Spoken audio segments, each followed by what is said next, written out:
Joining me now to talk about my geography theory and other things, Jeff Charles with redstate.com and libertynation.com and co-host of the Red and Black Show. Jeff, you're an Austin guy. I'm a Houston guy. I have come to the conclusion that our side, which frustrates me very, very much sometimes, I'm sure they frustrate you, that really the problem is as much geography as anything else, that it is nearly impossible. I know you have a ton of friends in the DC, New York area like I do. It's nearly impossible to live, work, and worship in that area and be anything other than just part of the regular old system. Now, when you talk about the regular old system, are you talking about as far as, going into liberal areas or? Not talking about going into liberal areas. I'm talking about you're just going to serve the Democrat-run system as a whole in one way or another anyway. That all the Republicans I see that think for themselves, that are able to think for themselves, they don't reside in those areas. Very few of my friends in those areas that maintain some independence of thought that's separate from what's accepted, they don't live there. That it's just too powerful when you're surrounded by all people who think and look and talk the same way. Yeah, you know what? I think you're right to a certain extent, but I will say this. I think some things are starting to change. I mean, here in Austin, very blue city, obviously, but there are a lot of conservatives here. And I'll tell you, I have a friend who's running for the Austin City Council, and they're going to go to a runoff election because she came in at 2 points behind the incumbent, who was a rabid Marxist. And so that normally wouldn't happen in a city like Austin. But I mean, just the fact that she's only 2 points behind him shows that some things are changing here, and people who have more of our mindset are starting to get a little bit more emboldened politically. What is changing, Jeff? Because I know how liberal Austin is. What are people mad about? Are they mad about the coronavirus stuff? Are they mad about Antifa, Black Lives Matter? Are they mad about taxes? Are they mad about spending? Are they mad about foreign policy? What are they mad about? Oh, well, I can speak for Austin. I mean, they're mad about this whole defunding the police initiative. They're mad about rescinding the homeless camping ban. They're mad about taxes. They're mad about zoning laws. They're mad about everything progressive. And it makes sense. I mean, the Austin City Council is overrun by Marxists. Our mayor is a very far left progressive. And I think even people on the left are getting sick of it. Okay, so that actually gives me quite a bit of hope. Do you see these leftist cities, not just Austin, but cities I love, like New York City? I love New York City. I mean, de Blasio's ruined that daggone place. LA's cool. People who don't like LA have never had a good night in LA. LA's awesome, and they've ruined that place. Do you think these big cities have a chance of coming back anytime soon, or are they just so radical left now they're just done? You know, we always fall into the mistake of thinking that in these cities and in other areas, the left is somehow untouchable.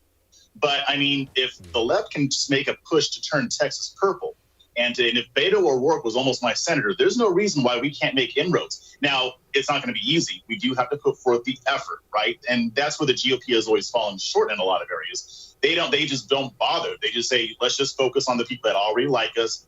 We don't need to get any more people into our fold, but that's a mistake. I think if we do start making inroads, we will find that a lot of the residents living in these cities are tired of their local and state level governments. What does that mean, effort? What does the GOP, what should they do? Are we flat out not running candidates? Are we not funding candidates? Are we not running TV ads? What aren't they doing in there? I can go on for hours about this, but just to give you a nutshell, Please. I mean, think about Chicago.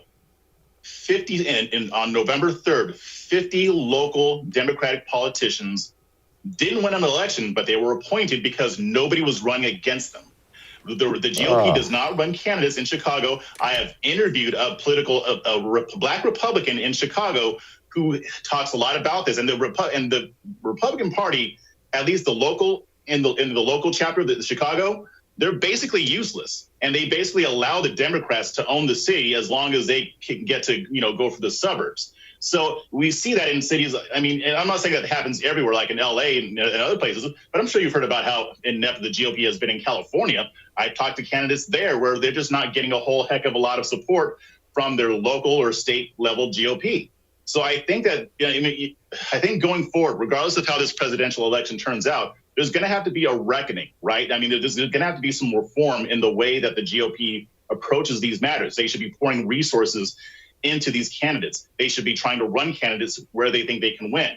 They should be helping them with advertising, staffing, all the stuff that goes into a campaign, especially for people who haven't run for office anymore. They should be able to call on the GOP to say, hey, I could use some help here. I think I can win. What do you have for me? What can we do to turn this area red?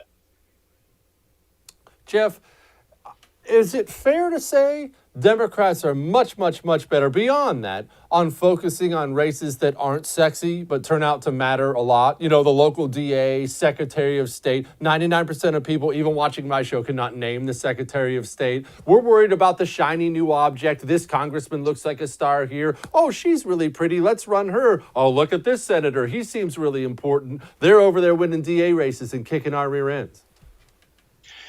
Yeah, and they're using the fact that we're always attracted to the bright and shiny objects to sneak their people in. Now, during this election, the GOP did a lot better in a lot of local races. But when it comes to areas that are specifically blue, we're falling short. And the Democrats don't have that same fear. They will go and run a candidate in a very red area, even if they know they're going to lose, because they understand that they're playing the long game. They're not saying, oh, we need to win right now or else we're not going to try. They're saying, okay, we might take some losses up front. But over time, as we hit the streets, as we're knocking on doors where the GOP is not, we will win.